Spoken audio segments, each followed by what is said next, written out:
Hello guys. Welcome to Piping Engineering World channel. Today in this video we are going to learn about types of welding defects. Before we are going to start the video, please subscribe us and join us on our social networking platforms. Now let's start the video. Welding defects such as slag and other entrapments, cracks, microfissures, porosities, inclusions, lack of penetration and fusion, etc., oxide and other scales, etc., deteriorate the corrosion properties of weld metal. These defects normally cause early pitting and crevice attacks in the weld metal.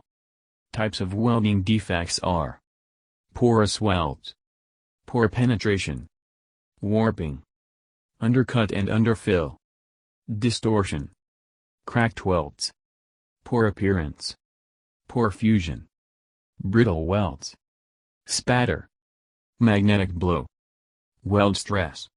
Here are the causes and cures of common welding troubles.